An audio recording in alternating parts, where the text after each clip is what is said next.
Salut à tous, bienvenue sur Hashtag Protestant 2.0. On est lundi le 29 juin déjà et je suis heureuse de vous retrouver dans la cuisine du presbytère à Mittelsheim pour partager ce matin un extrait du Nouveau Testament. On va tout au bout du Nouveau Testament, on est dans la première lettre de Jean au chapitre 3 à partir du verset 19. Il s'agira de voir quelle est l'assurance que Dieu a en nous. Il nous est dit, voilà comment nous saurons que nous appartenons à la vérité. Voilà comment notre cœur pourra se sentir rassuré devant Dieu. En effet, même si notre cœur nous condamne, nous savons que Dieu est plus grand que notre cœur et qu'il connaît tout. Et si, mes chers amis, notre cœur ne nous condamne pas, nous pouvons regarder avec Dieu et vers lui avec assurance. Nous recevons de lui tout ce que nous demandons parce que nous obéissons à ses commandements et faisons ce qui lui plaît. Voilà ce qu'il nous commande, c'est que nous croyons au nom de son Fils Jésus-Christ et que nous nous aimions les uns les autres, comme le Christ lui-même nous l'a ordonné. Celui qui obéit au commandement de Dieu demeure uni à Dieu et Dieu est présent en lui. Voici comment nous savons que Dieu demeure en nous, c'est grâce à l'Esprit Saint qu'il nous a donné. Ainsi donc, nous devons faire preuve de douceur avec nous-mêmes et les uns avec les autres. Alors il nous arrive d'être souvent pris dans notre vie de honte, de confusion, de manque d'estime de nous-mêmes, manque d'estime de soi. Donc, qui n'a pas vécu déjà ça dans son fort intérieur ?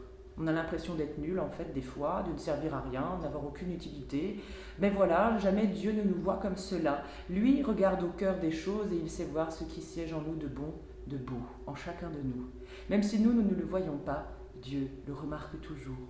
À notre tour, nous sommes invités à la suite du Christ à nous aimer les uns les autres, chose peu évidente à accomplir durant sa vie. Mais Dieu nous aime aussi largement qu'il pense que cela peut arriver, que nous arrivions à nous aimer. Ainsi donc, prions maintenant avec cette prière du Conseil œcuménique des Églises. Libre et réconcilié s'intitule cette prière. Seigneur, je te prie pour que les êtres humains, quelle que soit leur religion, soient libres d'affirmer leurs convictions en vérité et s'écoutent les uns les autres avec humilité. Je te prie pour que l'Église accomplisse un ministère de réconciliation dans un monde divisé par la suspicion et l'incompréhension, qu'elle exerce une action réparatrice là où l'intolérance religieuse divise la communauté humaine. Je te prie pour que l'Église témoigne avec amour et vérité de celui qu'elle appelle le Seigneur. Amen. En vous souhaitant un très bon début de semaine, dans la grâce de Dieu et dans sa paix, et en vous donnant rendez-vous demain matin pour la dernière prière du petit-déj du mois de juin. Nous nous retrouvons mercredi avec un format découverte.